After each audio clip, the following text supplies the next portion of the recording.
Welcome back to simple Sanju vlog. ತುಂಬ ದಿನವೇ ಆಯಿತು ವ್ಲಾಗ್ ಮಾಡಿ. ಇವತ್ತೊಂದು ಆರ್ಡ್ರ್ ತರಿಸಿದೆ, ಮಸಾಲ ಡಬ್ಬಿ ಥರ. ಇದು ಆರ್ಡ್ರ್ ಬಂದಿತ್ತು ಇವತ್ತು.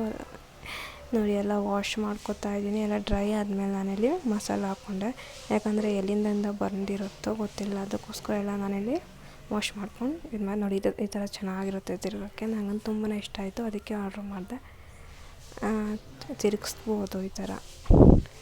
ಆಮೇಲೆ ಒಂದು ಕ್ರಾಫ್ಟ್ ಮಾಡ್ಕೊಳ್ಳೋಣ ಅಂತ ನಾನಿಲ್ಲಿ ಫ್ಲವರ್ ಮಾಡ್ಕೊತಾ ಇದ್ದೀನಿ. ಪಿಂಕ್ ಮತ್ತು ಬ್ಲೂ ಕಲರ್ ತೊಗೊಂಡಿದ್ದೀನಿ ನಾನಿಲ್ಲಿ. ಲಾಸ್ಟಲ್ಲಿ ನೋಡಿ ಯಾವ ಥರ ಫ್ಲವರ್ ಇದೆ ಅಂತ. ನಾನಿಲ್ಲಿ ಈ ಥರ ಮಾಡಿಕೊಂಡೆ. ಮಸಾಲ ಡಬ್ಬೆ ಮೇಲ್ಗಡೆ ಜಾಗ ಐತಲ್ಲ, ಅಲ್ಲಿ ಇಟ್ಕೊಳ್ಳೋಕ್ಕೆ. ಅದಾದಮೇಲೆ ಮನೆಯಲ್ಲೇ ಶುಂಠಿ ಬೆಳ್ಳುಳ್ಳಿ ಪೇಸ್ಟ್ ಮಾಡ್ಕೊಳ್ಳೋಣ ಅಂತ. ಅಂಗಡಿಲೆಲ್ಲ ಹೈಜಿನಿಕ್ ಇರೋಲ್ಲ, ಸೊ ಇಷ್ಟು ಮಾಡಿದ್ದೀನಿ ಶುಂಠಿ ಬೆಳ್ಳುಳ್ಳಿ ಪೇಸ್ಟ್ ಫ್ರೆಶ್ ಆಗಿ. Thank you for watching.